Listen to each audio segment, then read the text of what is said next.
네, 안녕하세요. 오늘 두 번째 시간입니다. 앞부분에서 조금 수업 듣고 판단하신 분들도 계시고 할 텐데, 민총이다 보니까 사실은 되게 실전 느낌은 좀 안 나요. 민총이 공부하는 시간 배치는 4분의 1 가까이 돼요, 거의. 근데 사실은 시험에 출제되는 거는 4분의 1이 조금 안 돼서 가성비가 조금 안 좋은데, 그러나 민총의 기본 개념들이 많이 있기 때문에 잘 들어두셔야 될 거고요.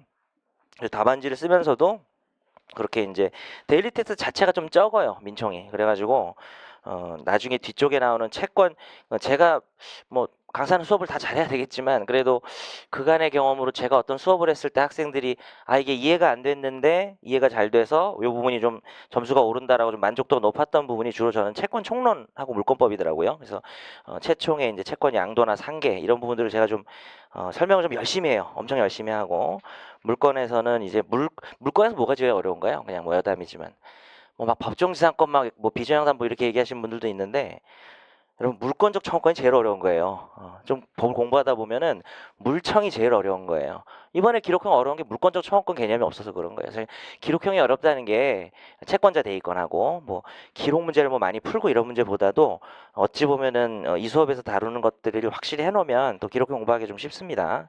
자, 그래서 오늘은 데일리 테스트 볼 차례인데 19회 오늘 아침 일찍 나눠드렸죠. 그리고 책 있으신 분들은 50 네, 50 저기 뭡니까? 55페이지 보면 되겠습니다. 그리고 저 한번 풀어 보셨나요? 사실 나중에 채권법, 물권법을 진짜 열심히 나와서 푸셔야 되는데 첫날이니까 되게 열심히 나와서 푸시더라고요. 아침에 나와서. 그래서 그 마음이 계속 가야 됩니다. 자, 그래서 또 스터디도 하고 뭐 이럴 수 있기 때문에 해설 그냥 같이 펴놓고 들으시면 될 것 같습니다. 해설은 62페이지 정도 될 것 같네요. 예. 그래서 첫 번째 문제는 자, 저는 해설을 어떻게 할 거냐면 눈으로라도 보고 오기로 약속을 했기 때문에 좀 보고 온 걸로 생각하고 해설은 하겠지만 그렇다고 뭐 방금 봤죠? 그래서 뭐 답만 하기보다는 문제를 간단하게 해드리겠습니다. 제가 사례, 기출 사례 해설 이런 거를 문제를 되게 씹어먹듯이 읽거든요. 읽으면서 딱 키포인트를 잡아드리는데 여러분이 한번 보고 왔다고는 전제하기 때문에 그렇게까지는 하지 않고 답안지를 쓸 때 있어서 문제를 간단히 정리하고 해보겠습니다. 문제는 이제 아파트 A동 101호를 팔면서 A동 101호랑 뭐 A동 101호와 B 101호 좀 헷갈리는데 이 A, B가 헷갈리지만 지하 101호라는 뜻이었어요. 그래서 상속인이 배우자랑 아들이 있고 근데 그 중에 이제 배우자가 정에게 둘러봤다는 게 중요할까요? 아파트 둘러본 거 중요하죠. 왜냐하면 그걸 보고 그게 마음에 들어서 하는 거니까. 그래서 이 사건 아파트는 101호예요. 101호. 그거 보고 이제 여러 가지 매매 계약을 체결했는데 사실은 등기부 기재상 A동 101호임에도 불구하고 반지하층이기 때문에 이거 B 101호인가 보다라고 해서 생각을 잘못해서 B 101호로 매매 계약서에 기재를 한 겁니다. 기재를 한 거고요. 자, 이 상태에서 을과 정 사이의 매매 계약 체결 사실을 정 사이의 매매 계약 체결 사실 및 을이 중도금까지 받은 사실까지 다 알고 있는 아들 병이 뭐 엄마인지 아빠인지 모르겠지만 아빠가 죽었다 치면 엄마겠죠. 그래서 이런 것도 이제 뭐 배우자라고 나왔으면 그냥 배우자라고만 하셔야 되는데 읽어보니까 어머니네요. 이대로 아버지 아파트 넘겨주지 말자 해가지고 엄마랑 나랑 상속재산 협의 분할 해가지고 나한테 넘겨주면 좋겠다. 오랜 설득했죠. 중요한 말이죠. 뭐 적극 가담했다는 얘기고. 그래서 을과 병이 상속재산 협의 분할을 썼죠. 그래서 어제 본 거니까 좀 쉽지만 그러면 뭐에 주목해야 되겠어요? 어제 본 거니까 오늘 봐도 난 답을 알겠네. 그거에 너무 만족하지 말고 두 가지 생각하시면 돼요. 며칠 뒤에 봐도 내가 이걸 생각할 수 있을까? 잠깐 한번 상상해보고 두 번째는 답안지를 한번 써보는 거죠. 단어를 문장을 어떤 식으로 써봤는지 잘 써지는지 답은 알지만 답을 잘 쓰는지 좀 다른 문제죠. 이 상황에서 이제 매수인 정이 변호사를 찾아와가지고 이 아파트 소유권 취득 방안을 상담하면서 이거 계약서에는 잘못 썼는데 B101호라고 썼는데 이건 문제 없습니까? 그리고 내가 등기를 안 마친 상태에서 지금 저 아들내미가 먼저 등기를 마친 것도 걱정되고 상속재산은 공유물인데 이런 게 걱정된다. 법률 자문 내용을 쓰라라고 하는 것이죠. 요즘은 이런 형식이 조금 잘 안 나오던데 뭐 얼마든지 나올 수 있습니다. 얼마든지 나올 수 있고 뭐꼭 올드하다고 할 수는 없어요. 이러한 형식의 장점은 어떤 형식에 맞춰서 재판의 결과를 쓰는 게 아니라 법적인 논의를 풍부하게 쓸 수 있기 때문에 뭐 약간 뭐 교수님들 이런 분들이 좀 주로 선호하는 형식이긴 한데요. 자, 뭐부터 쓰면 되죠? 그냥 문제되는 거 하나씩 쓰면 되는데 1번을 자 이제 데일리 테스트 해설을 보니까 어때요? 그 사례집 기존 판매되는 사례집처럼 해설이 깔끔하게 되어 있지는 않죠. 뭐 1, 2, 3, 4 가나. 근데 저는 일부러 이렇게 한 겁니다. 여러분이 1, 2, 3, 4 가나 형식이 많이 돼 있는 걸 보면 장점은 당연히 있겠죠. 단점은 두 개 있어요.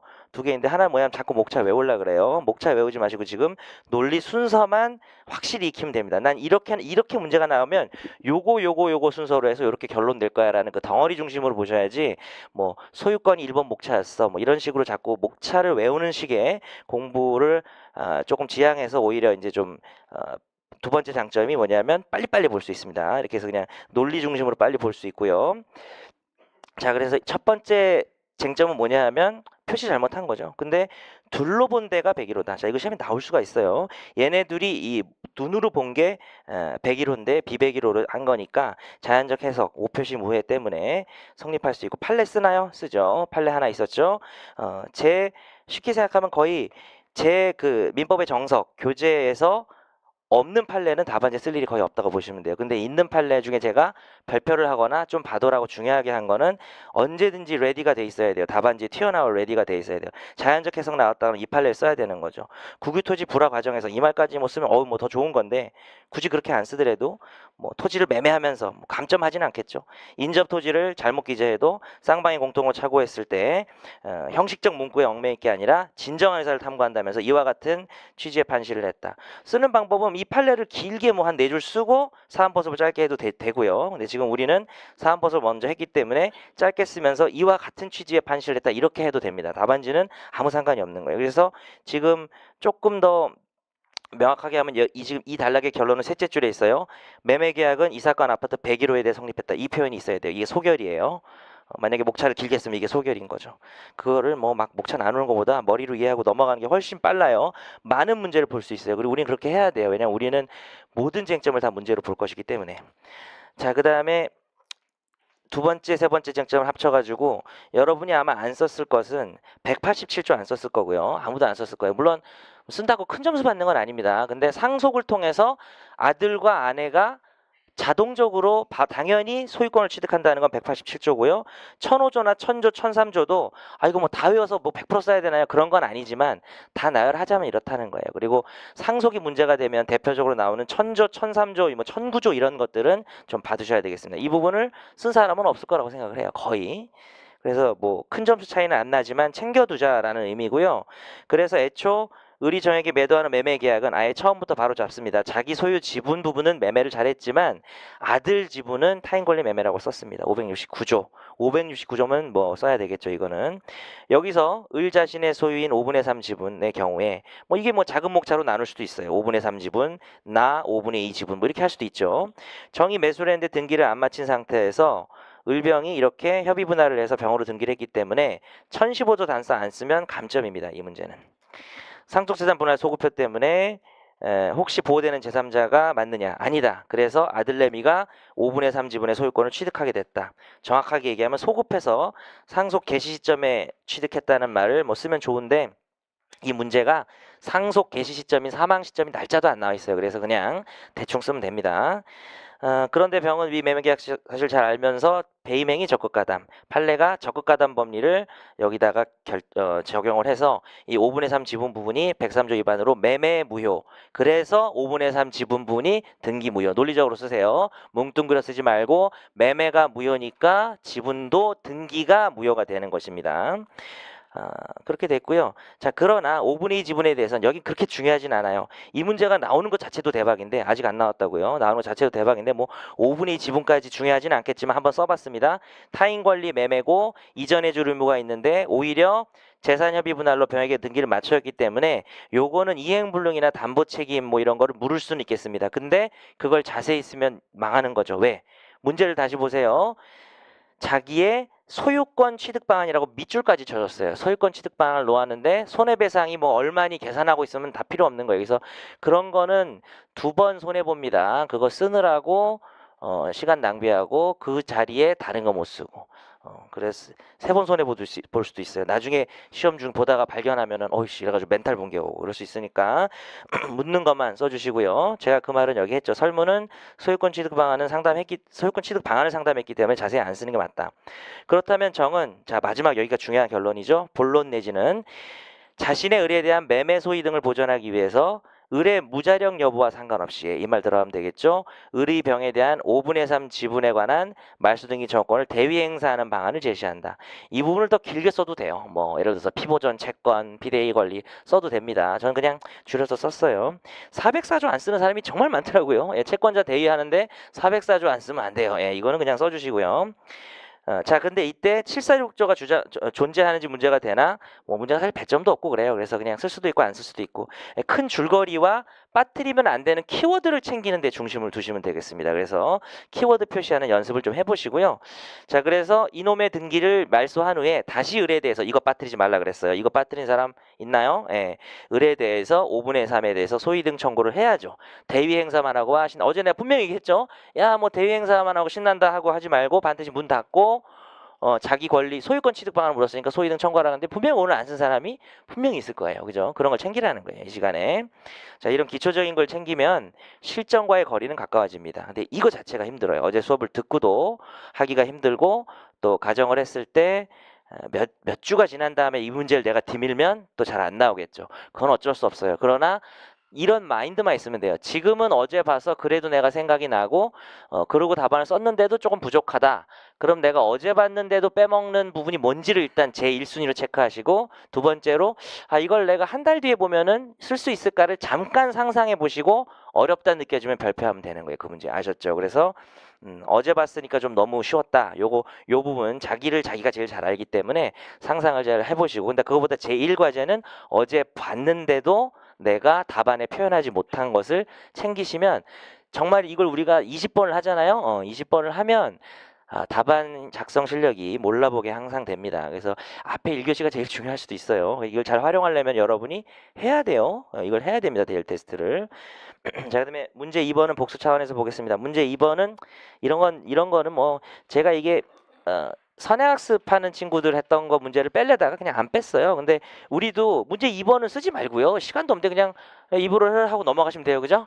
채권행위 채권 발생, 물권행위 물권 변동, 주물권행위 물권 이외의 변동, 처분행위는 주물권행위와 물권행위를 포함하고 예시는 처분행위인 주물권행위의 예시 2개만 하면 채권양도 채무인수. 이거는 알아야 돼요. 이거는 그냥 말로 하고 넘어갑시다. 이걸 막 열심히 쓰고 막 그러지 마시고 이런 문제는 안 나오잖아요. 근데 제가 이걸 문제 왜 냈어요? 이 개념은 나중에 실전에서 답안지에 사용됩니다. 채권 양도에서 제가 쓸 거예요. 매우 중요한 작년에 우여곡절이 있었던 2016년 대법원 판례가 내년엔 이제 나올 것입니다. 예. 자, 나중에 얘기하겠지만 그 문제를 제가 찍었어요. 상반기에 찍었는데 육모에 바로 나왔어요. 근데 채점 기준표가 엉망진창으로 나왔어요. 그 2010년 판례를 모르고 쓴 거예요, 교수가. 그래서 욕했어요. 욕하고 10월에 한 10월쯤에 반성하면서 한 번 더 나올 것 같아요. 농담했는데 진짜 10월에 또 나왔어요. 또 엉망진창으로 나오고 약간 보완을 했어요. 그래서 내가 그 모의고사까지 보고 수강생들 기억할지 모르겠는데 안 나올 것 같아요. 이렇게 얘기했어요. 예, 이거는 이렇게까지 실수를 많이 했어요. 근데 올해 조금 모의고사에서 언제 그랬냐는 듯이 스리슬쩍 조금 수정을 하면서 내년에 나올 수 있다. 이 2016년 채권양도 판례 너무 중요한 거예요. 너무 이렇게만 얘기하면 답답하니까 뭔지 소개는 할게요. 일반적인 채권의 이중양도는 확정일자에 있는 통지의 도달이나 승낙의 날짜를 기준으로 선후로 결정합니다. 즉 채무자 인식을 선후로 기준으로 하지만 2016년에 나온 판례는 제1양수인에 대해서 양도하고 확정일자는 통지까지 완전히 갖춘 상태에서 제2양도 행위가 그 다음에 이루어졌기 때문에 제2양도 행위는 날짜고 뭐고 무권리자의 처분 행위가 돼서 그냥 무효다라는 판례입니다. 그래서 그는 법리가 다른 건데 그거를 계속 법전협에서 확정일자 있는 거에 뭐 도달 선후를 비교하고 앉아 있으니 그거는 완전히 잘못된 채점 기준표입니다. 10월 모의고사에도 똑같이 풀고 있는데 10월 모의고사에는 뭐 하는 짓인지 참조 판례 이러면서 그냥 그 판례를 실어놨어요. 채점 기준표. 그래서 뭐 어떻게 하라는 건지 모르겠는데 나중에 한번 기회가 될 때 얘기를 하도록 하고 자 문제 3번 예, 문제 3번 정도는 좀 가볍게 생략을 하면 좋을 것 같은데 수문불합의는 딱 기억할 것은 계약이 성립하지 않았다는 겁니다. 그래서 아무런 효력을 논할 수가 없어요. 두 사람 사이가 다른 생각한 거예요. 그러면 합치가 없으니까 아예 계약이 없으니까 논의할 게 없는 거고요. 보충적 해석은 당사자가 빼먹은 부분에 대해서 뭐 가정적 의사로 뭐 탐구하는 건데 판례가 공교롭게도 쌍방의 동기의 공통된 착오에 관한 2개의 판례가 있었던 거죠. 어제 착오까지 못 나가는 바람에 나갔으면 2번 보는 건데 오늘 봐야 될 것 같아요. 기부채납 사건과 복수차에서 그럼 볼까요? 기부채납 사건과 그 뭡니까? 양도소득세가 매수인이 부담하는데 초과로 나온 거죠. 복습하려고 그랬는데 오늘 진도에서 복습하겠습니다. 참고해서 또 다시 읽어드릴게요. 문제 4번은요. 담배 사재기는 이제 크게 중요하진 않아요. 법이 좀 바뀌어서 뭐 KTNG 뭐 그 담배사업법이 좀 바뀌어서 다르기 좀 의미가 없지만은 그래도 대표적인 판례였으니까 이게 뭐죠? 강행법규 위반으로 담배 사재기 매매 계약 자체가 무효가 되지만 103조 위반은 아니어서 746조를 적용할 수 없기 때문에 매매 대금 같은 것들 얼마든지 돌려달라고 할 수 있다. 부당이득 반환으로. 자, 그러나 2번, 3번 변호사법을 위반해서 변호사가 아닌 사람이 유료 법률 상담을 했거나 공인중개사 수수료를 더 많이 받은 부분에 대해서는 변호사법 위반은 그냥 대놓고 판례가 103조 위반이라 했고요. 공인중개사법 수수료 초과는 약간 견해 대립이 있어요. 판례 해석을 놓고. 그러나 반사회적 반도덕적이라는 표현이 들어갔기 때문에 마찬가지로 취급하겠습니다. 그래서 이 법률 상담 비용이나 초과로 받은 것은 원칙적으로 103조 위반이니까 746조 때문에 돌려달라고 못해야 되는데 이 변호사 노릇을 한 비변호사와 이 공인중개사의 불법성이 현저히 크고 이 사람만 거의 있기 때문에 반환을 긍정하는 것이 판례의 일반적인 경향입니다. 그래서 746조 몇 조다? 단서. 746조 단서다라는 겁니다.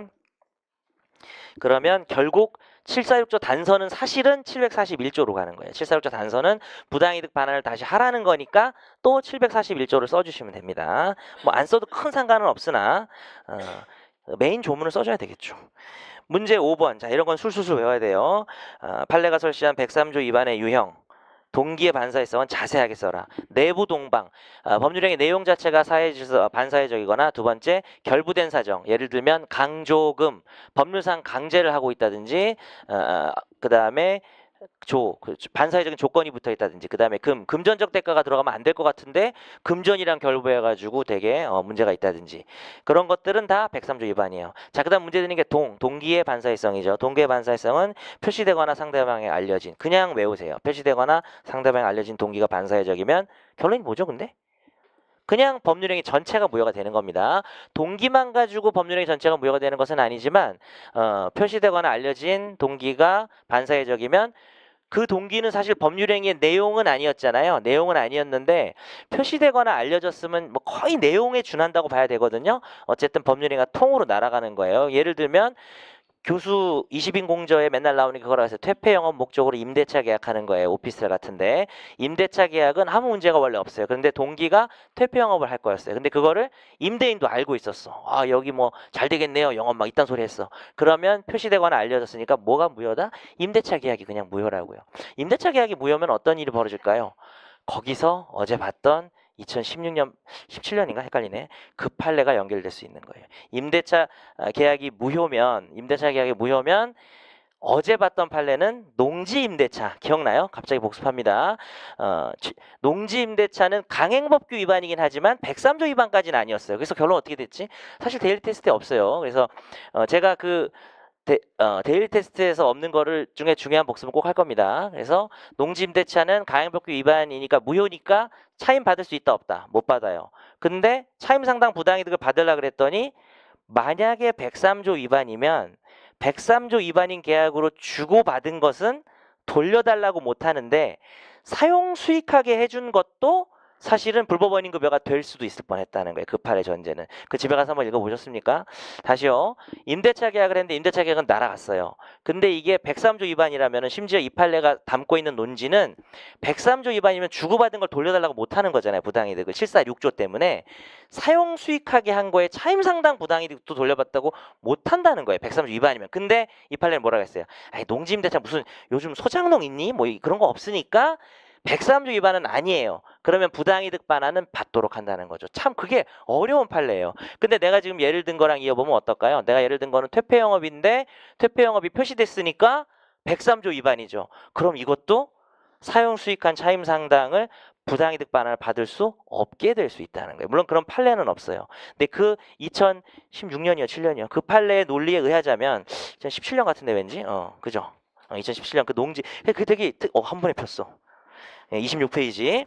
자, 이 판례 논지에 의하면 그럴 수 있다는 거죠. 그러니까 여러 가지 응용이 가능해요. 그러니까 여러분이 이 강의가 기본 내용을 보는 강의인데 단점도 있겠죠. 장점은 기본 뼈대를 보기 때문에 다양한 다이버전이 가능해요. 응용이. 그래서 지금 나온 것처럼 임대차 계약이 강행법규만 위반될 수도 있고 103조만 위반될 수 있고 아주 훌륭하고 좋은 문제입니다. 왜? 우리는 맨날 뭐 매매나 소비대차가 103조 위반되는 것만 공부하잖아요. 임대차가 103조를 위반할 수도 있고 강행법규를 위반할 수 있다는 그런 상상력을 해놓으면 그게 어려운 문제에서 쫙 갈리는 거예요. 평상시 그 생각을 해놓은 사람들은 그걸 풀 수가 있겠죠. 자, 그 다음에 계속 갈게요. 동기하다가 반사회성하다 그렇게 돼버렸고, 그 다음에 방은 뭐예요? 완전히 외우세요. 단지 법률행위 성립 과정에 강박이라는 불법적 방법이 사용된 데 불과했다면 절대로 103조 위반이 될 수가 없다. 여기서 키워드는 과정이에요. 과정. 내용이 반사회적이어야 되는데 과정이 반사회적인 것은 우리가 103조 위반이 아니에요. 다만 어디로 가면 돼요? 110조 강박으로 취소할 수 있겠죠. 자, 그 다음에 6번. 판례가 적극가담 법리를 적용한 사안 4개. 명의 상취. 명의 신탁에서는 간략한 사안이 어떻게 돼요? 빨리 정리합니다. 자, 이제 어제 수업한 거를 완전 압축해서 정리합니다. 이게 돼야 돼요. 복습하신 분들은 날 지금 따라왔을 때 이해가 팔로우가 되면 그러면 잘하고 있는 거예요. 그럼 나중에도 되게 돼 있어요. 나중에 볼 땐 또 천천히 봐야죠. 근데 어제 봤을 때 본 거보다는 속도가 줄어들 거고 줄이는 것도 금방금방 됩니다. 자, 빨리 보겠습니다. 명의 신탁에서 뭐였죠? 명의 신탁자가 명의 신탁을 했더니 명의 수탁자가 제3자한테 팔았어요. 그럼 제3자는 이게 만약 실명법 적용을 받는다면 실명법 4조 3항에 의해서 등기 선약이 불문하고 소유권을 취득하는 게 원칙인데 걔가 만약에 뭘 알면서 어떻게 하면 명의 신탁된 재산인 걸 알면서 정확하게 쓰세요. 적극 가담했다면은 그 매매 계약이 103조 위반을 무효가 되니까 명의 신탁자가 대위권을 행사하는 것이죠. 두 번째, 이중양도죠. 제가 작년 판에는 이중매매라고 했다가 올해 판에서 이중양도를 했는데 그걸 또 디테일 발견하고 누가 카톡으로 질문하셨는데 이중매매라고 해도 이중양도라고 상관없는데 일부러 바꿨어요. 왜? 실제 판례 사안을 보다 보면 매매만 있는 게 아니라 매매증여, 증여매매 이런 판례들이 있어요. 뭐 그게 중요하겠습니까? 그죠? 매매를 꼭 해야만 뭐 적극가담이에요? 그럴 리가 없죠. 또 뭐 있을까? 이럴 때 자기가 떠오르는 게 몇 개 있으면은 좀 공부를 많이 한 거예요. 이번에 기록형에도 나왔지만 대물변제가 되게 중요합니다. 대물변제 약정이 대물변제 예약이 나온 거지만 대물변제 약정도 돈을 못 갚아서 물건을 주기로 해서 넘겨준 거니까 뭐 매매 증여 다 같은 거예요. 그러니까 얘한테 대물변제 해주기로 했다가 적극가담한 남한테 줬다든지 뭐 증여해주기로 했다가 적극가담한 놈한테 대물변제 했다든지 다 포함되는 거예요. 매매, 증여 뭐 교환도 되겠죠. 그런 판례가 없어서 그렇지. 그래서 그런 것들 포괄해서 이중양도라 그랬습니다. 상은 뭐죠? 이게 오늘 나온 거죠. 근데 나왔으니까 뭐 생략해도 되겠죠. 상속재산의 매수인이고 앞에 푸르지오 지리지오 아파트 그 사건을 보면 되겠죠. 그 다음에 취는 뭐예요? 취득시효가 완성돼서 소위 등이 있는데 완성 후 취득자가 등장하면 원칙적으로 망했다. 근데 망한 줄 알았더니 저놈이 뭘 알면서 어떻게 했다? 취득시효 완성 사실을 알면서. 제가 왜 자꾸 뭘 알면서라고 물어보죠? 그게 사례에서 중요한 거예요. 여러분이 선의 악의 중과실만 외우지만 갑자기 물어보면 35조 법인의 불법행위에서 악이나 중과실의 피해자는 35조 법인의 불법행위 책임 못 묻잖아요. 갑자기 훅 들어오네. 35조 법인의 불법행위에서 피해자가 악이나 중과실은 못 묻잖아요. 그럼 뭐에 대한 악이나 중과실이에요? 그 법인의 대표가 그런 행위를 하면서 뭐 대표권 제한을 위반한 거? 그러면 완전히 틀리는 거예요. 대표권 제한을 위반한 거는 무권 대표에서 표현 대표가 되기 위한 상대방의 선의 무과실의 대상인 거고 지금 내가 얘기한 건 뭡니까? 법인의 불법행위이기 때문에 직무 관련성이 없다는 사실 이렇게 해야 돼요. 근데 좀 공부를 많이 하신 분들은 이걸 여러 가지 표현을 쓸 수 있습니다. 직무 관련성이 없다는 거는 개인의 이익을 도모했다고 할 수도 있고 배임적 행위를 했다고 할 수도 있고 지금 잘안 떠오르면 좀 답답하죠. 이걸 다 할 거예요. 걱정을 하지 마세요. 이거를 지금 같은 주제는 3번 얘기할 거야. 내가 강의를 20번 하면서 지금 내가 얘기한 거를 3번 얘기할 거라고 정말. 진짜 3번 얘기하는지 한번 봐요. 그래서 할 거니까. 근데 이제 앞부분이니까 우리가 지금 만난 지 얼마 안 됐잖아요. 우리 어제 만났잖아요. 그러니까 뒤쪽 걸 지금 갖다가 쓰는 거다 보니까 조금 답답하게 느껴질 수 있는데 본 주제에 충실합시다. 그러나 저는 이제 그 얘기를 연결성 때문에 안 할 수가 없고요. 자, 그 다음에 취득시효는 그렇게 된 겁니다. 그 다음에 진정을 하여 공박에 빠뜨린 다음에 거의 덫을 놓고 취하를 조건으로 거액을 받는 약정의 효력. 이렇게 나와도 쓸 수 있게 연습을 하면 답안지가 아주 좋아진다는 거죠. 103조, 104조가 떠오르면 공부를 열심히 한 겁니다. 상상해 보세요. 어제 개강하면서 제가 안녕하세요. 정현석 변호사입니다. 진정을 하여 공박에 빠뜨린 후 취하 조건으로 거액을 받는 약정의 효력은 어떨까요? 라고 하면 여러분이 대답을 못했을 거 아니에요. 그죠? 아주 열심히 하신 분 대답을 했겠죠. 근데 그래도 어제 배웠으니까 그래도 또 하루 자고 나면 안 떠올랐을 수도 있어요. 걱정하지 마시고 표시만 잘해두세요. 내가 뭘 못 떠올리는지. 다 못 떠올려서 떠올리는 것만 표시할게요. 뭐 이래도 상관없어요. 지금은 다 어차피 이 강의를 통해서 여러 번 반복되게 돼 있기 때문에. 근데 문제 7번 같은 거는 앞으로 반복 안 될 것 같아요. 예감상. 이게 반복될 게 뭐 있어요. 그죠? 103조 위반은 될 수 있습니다. 104조 위반은 될 수 없어요. 왜 그렇죠? 104조 위반이 되려면 대가관계가 있어야 되는데 일방적인 것이니까. 뭐 진정 취하 조건인데 반대급부 아닌가? 이것은 재산적 이익 가치가 없기 때문에 제가 판결 이유까지 찾아서 써놓은 거예요. 그거는 제가 의문스러워서 옛날에 공부할 때. 근데 그런 의문이 시험장에서 들면 안 되니까 평상시에 해결해 놓자 이겁니다. 그다음에 그다음에 103조 위반은 뭘 써야 되죠? 조금 쓰면 되겠죠. 반사회적 조건이 붙었거나 금전적 대가가 붙어 있는 것이 잘못된 것이죠. 문제 8번 대리인이 계약을 체결한 경우 공박 경솔은 공박은 본인을 표준으로 경솔 무경험은 대리인을 표준으로. 문제 9번 불공정 법률 행위에 이미 이행한 부분의 반환 청구는 104조 위반이니까 103조의 예시니까 746조가 적용돼서 반환 청구 못하는 게 원칙인데 사실 104조 위반한 경우에는 보통 폭리자와 피해자가 있기 때문에 폭리자는 용어 어떻게 써도 상관없어요. 뭐 가해자, 피해자 쓰든지 폭리행위자라고 쓰는 게 좋아요. 폭리행위자가 있고 저쪽은 뭐 좀 애매하긴 한데 뭐 급부자 이렇게 하든지 뭐 피해자 이렇게 써도 큰 상관 없을 것 같아요. 자, 이런 경우에 뭐 폭리행위자는 돌려받을 수 없어요. 몇 조? 746조 본문인 거죠. 그러나 피해자는 돌려받을 수 있어요. 몇 조? 746조 단서입니다. 이렇게 나올 수 있어야 됩니다. 746조가 참 아리까리하죠, 그죠? 본문 단서 되게 헷갈려요. 746조 자체가 어렵잖아요. 저 20회로 넘어가시면 됩니다. 746조 자체가 아니 무효면 돌려받아야 되는데 너무 심한 무효니까 돌려받는 것도 기분 나쁘다 이거예요. 누가 너희 무슨 도박하고 그렇게 막 이상한 성매매하고 하라 그랬어. 이거는 돌려달라는 것도 우리한테 뭐 해달라 하지 마. 그냥 고정이야. 프리즈. 이쪽에 재산 넘어갔으면 그 상태로 끝. 이렇게 한 건데 다시 단서는 저놈이 아주 정말 질적으로 나쁜 놈이고 나는 불법성이 적은 경우에는 돌려달라고 하고 있으니까 뭐 예외 뭐 또 예외가 나오고 그러니까 헷갈린 겁니다. 평상시에 잘 정리해 놓으시기 바랍니다. 자, 문제 1번은 일부러 읽겠습니다. 공부하는 거예요. 이거는 문제 읽는 게 A가 어느 날짜에 X주택을 자기 소유 주택을 B에게 임대차 보증금, 차임, 임대 기간, 임대했고요. 다만 B가 금융기관 대출을 받고 싶다 그러니까 실제로는 전세권 계약 체결하지 않고 전세권 설정 등기를 했습니다. 그리고 사실 전세권 설정 등기를 하려면요 전세권 계약서가 들어가야 돼요. 그래서 전세권 계약서가 있기 때문에 이게 이제 문제가 저 허위 표시인 무효의 전세권 설정 계약이 되겠죠. 그 후 C가 누구요? C는 처음 나왔죠. B한테 돈을 빌려주면서 B가 전세권이 있으니까 전세권 저당권을 받았는데 사실 C는 전세권자가 아님을 알고 있었다. 즉 임대차의 임차인인 걸 알고 있었어요. 그래서 그러면은 뭐 은닉행위라도 있나? 임차권 저당권 이런 건 없어요 이 세상에. 그러니까 이거는 아무것도 아닌 거예요. 이 사람 보호를 못 받게 되는 상황이죠. 자, 한편 C의 채권자 D는 잘 알고 있죠. 우리가 열심히 공부한 걸 고지고대로 나왔나 혹시 변형된 건 없나 확인하는 차원에서 읽어야 됩니다. 이런 문제는 너무나 예상되는 문제이기 때문에 어느 날짜에 C의 B에 대한 위 대여금 채권의 가압류 결정. 이 그림을 그릴 수 있어야 되겠죠. 어제 그림을 그렸기 때문에 생략을 하는데 D쪽에서 화살표가 누구한테 도착해요? B한테까지 가죠. 왜냐하면 D 입장에서는 제3채무자가 누구예요? 이 가압류할 때. B죠, B. 그죠? B한테 뭐라 그러는 거예요? 그저 대여금 너 그거 걔한테 갚지 마. 그거 내가 나중에 내가 받아갈 수 있어. 내가 추심이나 전부할 수 있어. 이렇게 경고하는 게 보전 처분이죠. 근데 이때 이 내가 가압류한 내가 그 호로록 하려고 한 대여금 채권이 전세권 저당권에 의해서 담보되고 있는 아주 가치가 높은 채권이니까 전세권 저당권 등기에 부기 등기를 해서 압류 등기를 기입을 한 것입니다. 그러니까 지금 제가 생략을 했는데 가압류에서 본압류로 넘어갔고 압류 등기를 거기다가 밑에다가 부기 등기 형식으로 한 겁니다. 이건 무슨 효력이 있다고요?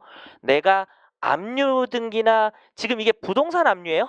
아니에요, 여러분. 부동산 압류가 아니고 채권 압류인데 채권 압류는 원래 등기를 안 해요. 근데 그 채권에 담보 물건이 있으니까 그것도 내가 그 효력을 미치게 하려고. 뭔 소리냐면 내가 이 채권을 가져갈 거 아니야. 근데 무담보 채권 말고 담보 채권 가져가고 싶다는 거야. 그래서 이 담보 물건에다가 부기 등기를 해가지고 나중에 이 채권을 가져갈 때 담보 물건도 당연히 내가 가져간다는 거죠. 이게 혹시 뭔지 아세요? 담보 물건의 무슨 성? 내가 이 채권을 양도받는 건 아닌데 법의 절차에 의해서 법원의 결정에 의해서 결국은 내가 가져가잖아요. 통으로 가져오는 게 전부 명령이고 추신 권한만 가져오는 게 추신 명령인데 가져올 때 담보물건이 딸려오잖아요. 그게 수반성이에요. 수반성. 이 판례가 실제로 수반성이 나와요. 용어가. 그래서 그렇게 여러분 뭐 지식을 많이 알면 머리가 용량이 부족해서 다 못 외우지 않을까요가 아니에요. 제 수업을 들어보시면 그게 아니라는 걸 알 수 있습니다. 제가 드리는 지식이 암기하기 쉬운 지식이에요. 어떻게 보면 여러분이 그 잘만 들어주시면. 그래서 그런 관점에서 보시고요. 자, 계속 읽어보면 그래서 나중에 내가 이거 저당권 등기 나한테 가져와야지, 저당권도 내가 이거 써먹어야지, 이런 겁니다. 그런데 뒤에 전세권 존속기간 만료로 소멸하니까 물상대의 차원에서 이 문제에서는 물상대의가 전면적으로 묻지 않지만 여러분 물상대의도 상당히 어려운 주제라는 거 알고 계시죠? 이 문제는 제가 A급으로만 100점짜리를 만들 수 있어요. 이 사안 하나를 가지고 그냥 아주 크게 뭐 갑자기 그 EF 안 나오고 그냥 이걸로 뭐 이상한 변형 안 주고 물상대의만 20점, 30점이에요. 그래서 이게 정말 중요하고요. 근데 여기서는 물상대의는 관심이 없고 전세, 이게 왜 물상대의죠? 물상대의 뜻 한번 정리할까요? 우리가 만난 지 얼마 안 됐으니까. 물상대의 뭐예요? 물상대의 하면 제일 먼저 떠올라야 되는 것은 담보물건이에요. 그게 안 떠오르면 안 되는 겁니다. 담보물건은 중에 어떤 담보물건? 두 개. 질권, 저당권. 걔들은 뭐가 있어요? 유치권과 다른 점이 뭐예요? 우선 변제권. 내가 멋있게 가서 그냥 내가 제일 먼저 뒷짐 지고 가서 그냥 가져가겠다는 우선 변제권을 가지고 여유를 부리고 있었는데 질물이나 저당물이 불에 타거나 소멸하거나 수용돼서 내 담보물건의 객체가 없어진 거예요. 그래서 열받고 있었는데 그의 가름에서 어떤 채권이나 금전 채권 같은 게 생기니까 그 채권에다가 내가 우선 변제를 받고 싶은 거예요. 그래서 그 채권에다 우선 변제를 받는 방법은 부동산은 우선 변제 받을 때 경매 들어가야 우선 변제를 받으니까 채권도 경매를 들어가야 되죠. 그게 어떤 방식이에요? 채권에 대한 집행인 압류가 되는 거죠. 압류하고 환가하는 방법이 두 가지죠. 추심 전부 명령에. 그래서 물상대의권자가 물상대의를 행사하는 방법이 뭐예요? 압류 추심 명령 또는 압류 전부 명령을 받는 것이죠. 물론 배당 요구를 받는 방법도 있습니다. 그건 여기서 생략하고. 그런데 자, 그걸 비유할 수 있어야 돼요. 지금 일반적인 저당권 질권은 시계나 집이 있었는데 불탄 건데 이 사람은 무슨 저당권? 전세권 저당권. 전세권이 불탄 게 아니라 뭐예요? 전세권이 기간이 끝나서 소멸한 겁니다. 이것도 똑같이 보는 게 우리 판례라는 거죠. 그래서 불타버린 집에 화재보험금의 물상대의를 하는 것처럼 전세권이 기간으로 소멸돼서 나온 전세금 반환 채권의 물상대의를 하는 것. 이걸 모르시면 안 됩니다. 본 단원이 아니지만 얘기를 했습니다. 너무 중요해서. 그리고 그걸 모르면 해결할 수가 없기 때문에. 그래서 전세금에 관한 압류 추심을 명령을 받았네요. 그러면 이제 A에 대해서 추신금 청구. 지금 여러분이 또 생략했지만 어제 얘기 안 한 것 중에 이 사람 D가 되게 특이한 게 원래 D는 지금 누가 자기 채무자예요? C가. 근데 1단계 B를 자기 채무자로 만드는 데 성공했어. 왜? 아까 그거 가압류한 다음에 압류 받았잖아요. 그럼 나 거기 이제 생겼잖아요. 그 다음에 2단계 이번에는 A를 자기 채무자로 만들어서, 그죠? 한 걸음씩 갑니다. 그죠? D가 한 단계. 그래서 이 판례가 또 어려운 거예요. 근데 그것까지도 물어볼 수가 있는 거예요, 사실은. 그래서 근데 지금은 제일 중요한 오늘 진도에서의 줄거리에 관심을 두시고, 그래서 통정허위 표시로서 죄송합니다. 그래서 추징금 청구 소송을 제기했는데 이 소송에서 피고 A가 나와서 추징금 소송이에요. 우리가 전세권 계약한 게 통정허위 표시 무효지롱. 그래서 D는 단순히 C의 B에 대한 진실한 채권을 압류, 가압류한 자에 불과하여. 이건 제가 창조한 문제입니다. 자, 이렇게 문제가 나오면, 왜냐하면 이걸 학생들이 공부하면서 가장 이해를 잘 못하는 부분이라서 이 주장을 평가하는 것을 일부러 내봤습니다. 자, 봐봐요. A가 말하는 게 설득력이 있어요.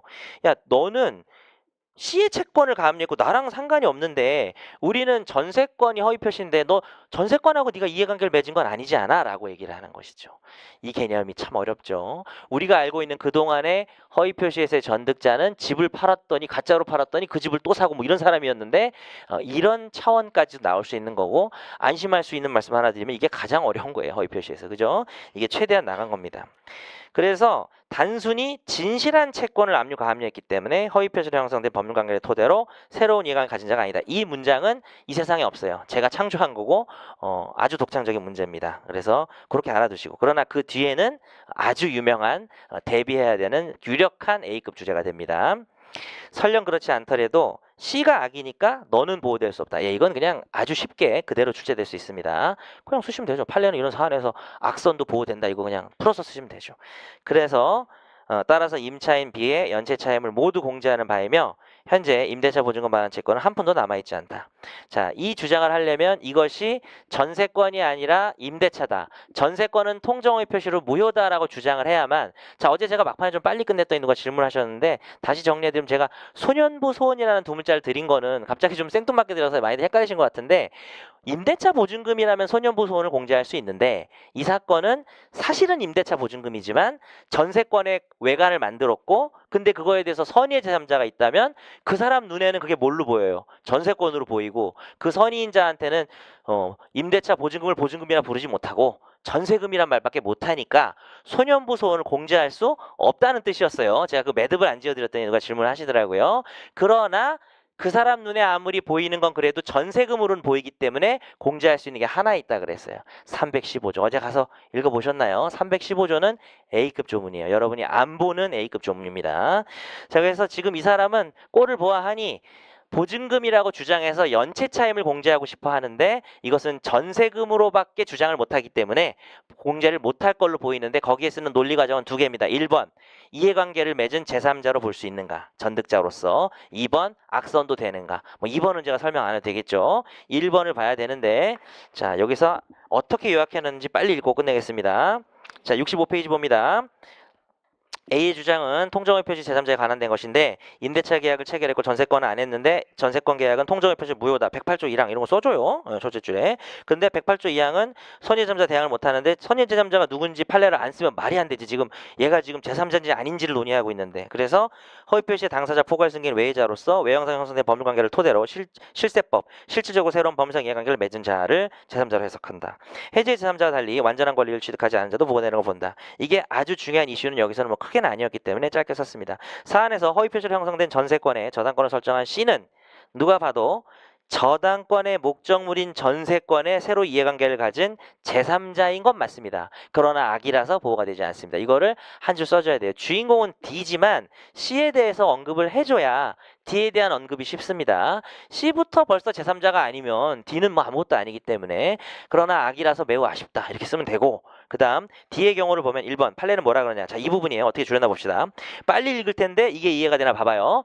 자, 허위 표시 당사자와 직접 이해관계를 맺은 자 외에 다시 이해관계를 가진 전득자도 포함을 시키면서 특히 유사한 사안에서 전세권 저당권부 채권을 가압류하거나 압류한 것은, 자, 허위 표시로 외형상 형성된 전세권을 목적물로 한 전세권 저당권의 피담보 채권을 가압류 압류한 것이다. 이제 이게 이해가 돼야 돼요. 제가 줄여서 써봤어요. 되셨습니까? 예, 연습 많이 해야 되겠죠. 어렵죠. 이로써 그 채권의 담보권인 전세권 저당권의 목적물인 전세권에 대해 새로이 법무상 이해관계를 가졌다. 이거 쓰기 어렵겠죠. 시험에 나오면 여러분 이거 딸딸 외우세요. 이거 나옵니다. 내년에 나올 가능성이 매우 높아요. 딸딸딸 외우시고 6모, 8모, 10모 중에 한 번 정도는 나올 거라고 예상하고 있습니다. 이건 사실 별표, 무조건 별표 3개예요. 이거는. 근데 일단 요번에는 평점 별 2까지 하겠습니다. 별 2로 하고, 자, 그 다음에 2번 전세권 저당자 악의선이 상관이 없다. 넘어가고요. 문제. 자, 그래서 뒤로 가서 해설 볼까요? 그렇다면 A의 주장 중 D가 제3자가 아니라 뭐 보호된다는 주장은 부당하고 판례에 따르면, 자, 이거 썼어요. A가 D의 악의를 입증하지 못하는 한. 자, 이걸 왜 써야 되냐 하면요. 자, 지금 문제에서는 C가 악임으로 D는 보호될 수 없다 그랬지만 이 문제에서 저는 D가 선이란 말 안 썼어요. 나도 까먹었어요. 미안해요. 해설하다가. 이렇다니까. 나 안 썼잖아요. 선이란 말을. 그러면 D는 선임으로 하면 감점이에요. 그러면 D는 선인 경우 악인 경우를 지금부터 나눠보겠다. 아우 지겨워. 이렇게 되는 거예요. 얘 참 지루한 성격이네. 이렇게 됩니다. 뭐가 좋냐면 저는 입증 책임도 알아요. 이거예요. 악의인 것을 입증하지 못하는 한 대항할 수 없다가 최고 답안이에요. 아셨죠? 입증 책임도 표현하면서 간명하고요. 선의, 기억, 선의인 경우 참 보호가 될 것이다. 뭐 니은 악의인 경우 안타깝다. 보호가 안 돼. 이거는 유치한 답안이에요. 그냥 악의인 걸 입증하지 못하는 한. 근데 내가 입증 책임이 기억이 안 날 수가 있겠죠. 시험 보다가. 그러면 어쩔 수 없어요. 그냥. 그럼 뭐 선의인 경우는 이렇게 되고 악의는 이렇게 됩니다. 그리고 잘 입증해 봐야 될 것입니다. 이렇게 끝내세요. 그냥. 마지막에 농담인데 점수 있습니다. 점수 있어요. 근데 괜히 틀린 답안 쓰는 것보다는 그냥 선악을 나누는 거죠. 그때는. 항상 차선을 갈 수 있어야 됩니다. 자, 그래서 뭐 그렇게 하시고 자, 그 다음에 주장할 수 없고 A의 연체차인 공제 항변은 여기도 논리적으로 써봅시다. B와의 계약이 전세권 설정 계약이 아닌 임대차 계약임을 전제로, 즉 전세권 설정 계약의 허위 표시로서 무효임을 전제로만 조장할 수 있는 것이므로 부당하다라는 것이죠. 자, 여기서 상계가 여러 가지로 응용은 나올 거니까 이 판례를 철저하게 기억하셨다가 제 생각에 다음 주 초에 상계가 나오나요? 예.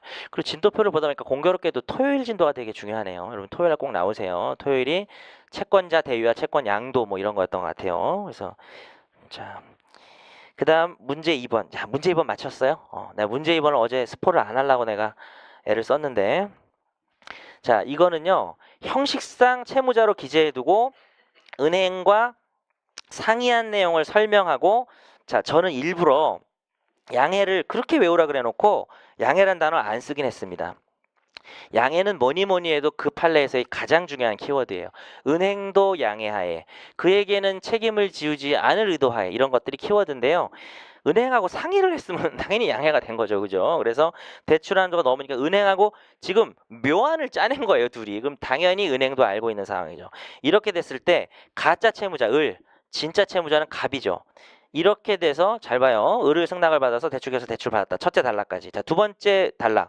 9. H은행이 여러 개의 대출 채권을 캠코, 한국자산관리공사입니다. 여러분이 나중에 변호사 되시면 무조건 한 번은 만날 거예요. 캠코, 한국자산관리공사에 양도하면서 다량의 채권을 양도합니다. 부실 채권 사들이는 곳이에요.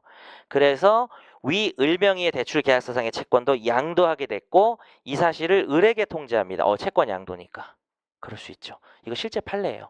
근데 여러분 수험서에 없어요. 이 판례가. 노재호 판사가 찾아낸 판례인데, 근데 이건 제가 되게 신기하죠. 뭐 희소해요. 이게 아니라 이건 시험에 나와요. 그대로 나올 수 있습니다. K자산관리공사가 을에게 돈을 달라고 합니다. 여러분 을 아까까지는 어땠죠?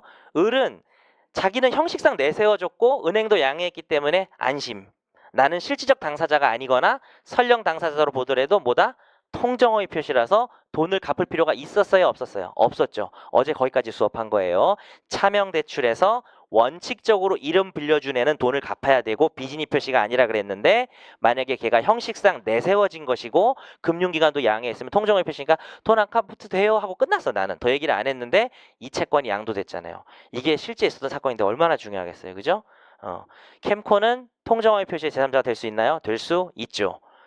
을명의로 기재된 대출 약정서를 받았고 채권을 양도한다고 생각했고, 통정허위 표시 제3자는 등기인도 등 완전한 권리를 갖출 필요가 없어서 단순한 가짜 채권의 양수인도 보호가 돼야 되기 때문에 캠코가 등장하는 바람에 이 사람은 예외적으로 보호될 줄 알았는데 보호가 안 돼서 양수금 청구를 인용당해서 줘야 되는 상황이 올 것입니다. 이 판례 꼭 기억해 두세요. 아주 좋은 응용입니다. 이 판례를 딱 내는 게 아니더라도 응용이 될 수 있고요. 한 번도 출제된 적 없어요. 변모에도. 근데 객관식에 비슷한 질문이 하나 있긴 있었어요. 비슷한 질문이 있긴 있었고, 이게 왜 안 유명해졌는지 아세요? 수험가에서 판결 요지에 명확하게 드러나 있지 않아요. 그러니까 예의 뭐 양해하에 뭐 어쩌고 해가지고 해서 가짜 채권인데 아이고 이게 또 양도가 돼서 보호가 됐다, 이게 아니고 그냥 자산관리공사는 108조 2항의 제3자가 보호된다는데 판결 이유를 읽어보면 가짜로 이름만 빌려주고 은행도 알고 있는 상황이었어요. 그러니까 정확하게 결합한 거죠. 대단하죠. 이런 판례를 어떻게 찾죠, 노지호 판사는. 하여튼 그래서 옛날에 공부할 때 제가 마크를 해놓은 거예요. 이건 정말 보석 같은 판례인데 수험서에 없다. 이런 게 이제 많진 않아요. 많진 않은데 몇 개 있으니까 우리 실력 향상을 위해서 좀 봐둡시다. 자, 그래서 답안지 쓴 걸 보면 어떻게 쓸까요? 차명 대출의 경우에는 원칙적으로, 이게 멋집니다. 첫 문장이 멋져요. 답안지는 밀당이에요. 나 이거 알아. 이거 형식장 내세우고 이거 양해한 거니까 이거는 무효지롱, 이러지 마시고요. 차명 대출은 원칙적으로 채무를 부담해야 되지만 이와 같은 경우에는 해서 원칙과 예외 밀당을 해주시는 게 훨씬 멋진 답안지고, 그거는 유효득점이에요. 유효득점. 판례가, 자, 사례 문제가 예외 사유를 가지고 출제를 했다면 원칙을 짧게 써주고 들어가는 건 당연히 출제위원이 기대하고 있는 겁니다. 뭐 일반론, 뭐 정의 이런 걸 쓰라는 게 아니라 적어도 그 앞에 있는 거울의 뭐 양면 같은 원칙과 예외 정도 써야 될 것입니다. 그렇게 들어갔고, 그리고 뭐 학교 법인 갖고 교직원 판례까지 뭐 쓸 필요는 없겠죠. 이건 그냥 여러분 공부하시라고 쓴 거고요. 그러나 이 경우는 전 이렇게 썼어요. 형식상 내세우고 양해했다면은 제3자 명의 대출 약정이 통정의 표시를 무효가 된다는 판례고 괄호하고 이건 자연적 해석 원칙을 비춰 타당하다고 그냥 가볍게 썼어요. 왜냐하면 이 문제는 관심사가 허위 표시에 있어요. 왜냐하면 허위 표시 제3자를 쓰고 싶은 거라서 뭐 자연적 해석이라 하면 뭐 이건 좀 아닌 것 같아요. 자, 그런데 K공사는 이렇게 되기 때문에 사안의 K공사도 보호된다. 판례도 유사한 사안에서 그렇게 봤다. 뭐 이 말이 여기 없긴 한데 뭐 쓰든 말든 상관없고요. 이거 뭐 두 문자 아니에요. 귀찮아서 그렇게 쓴 거예요. 당포, 외자, 외형, 법토. 이거 외워야 돼요. 이러지 마시고 실세법만 좀 외우시고 실세법. 실질적으로 새로운 법무상 이해관을 가졌다. 문제 4번 넘어갑니다. 문제 4번은 통정의 표시로 형성된 채무를 선의로 보증한 보증인이 그 보증 채무 이행 당시에는 허위 표시인 사실임을 알 수 있었다면 보호될 수 있을까요? 안 되겠죠. 그죠? 보증 채무를 이행할 때 키워드 뭘까? 왜 이 사람은 제3자였지? 구상권 취득과 관련해. 이게 키워드야. 이거 안 쓴 사람 다 감점이야. 제가 볼 때는. 그렇게 딱 배우시면 됩니다. 지금 상처받지 마시고.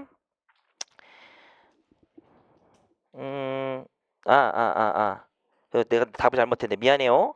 야, 이거 실수했네요. 그러니까 그 내용은 다 맞는데 문제 4번이 뭐냐면 보증채무 이행 당시에는 허위 표시인 사실을 알 수 있었다면 이렇게 했어요. 참 웃기죠. 알 수 있었다면 이게 일반인들끼리 말할 때는 그때 걔가 알 수 있었을걸? 그거는 알았다는 소린데 알 수 있었다고 했으니까 과실이죠. 미안해요. 나도 실수를 했네. 이렇게 됩니다. 민법이 제가 파놓은 함정에 제가 빠질 때가 많아요. 저도 오래되고 이래가지고 뭐 다시 보고 들어오긴 했는데 여기 좀 이 문제를 좀 대충 봤더니 미안합니다. 자, 사안에서 보증인은 이행 당시에 과실이 있었지만 무과실을 요하지 않는다는 판례를 쓰시고 결국은 보호된다고 쓰시기 바랍니다. 예, 미안해요. 자, 문제 5번. 108조 2항의 제3자에 해당하는지 여부는 1번 추심을 위해서만 양수한 사람 무서운 아저씨 안 돼. 2번 가장 매매에 기한 대금 채권의 양수인이라든지 가압류했다든지 압류했다든지 다 되죠. 3번 채권을 허위로 양도했는데 원래 그 채권의 채무자는 아니라 그랬습니다. 몇 조 몇 조? 452조나 470조로 보호되는 것은 변론으로 하고 외워버리시면 아주 좋습니다. 실력 향상에. 왜? 452조랑 470이 A급 조문이에요. 원래 452조랑 470이 A급 조문이니까 외워두도록 하겠습니다. 자, 뭐 문제 6번은 문제 6번은 사실은 어제 제가 이 판례를 오늘 보려고 안 했기 때문에 데일 테스트는 여기까지 마치겠습니다.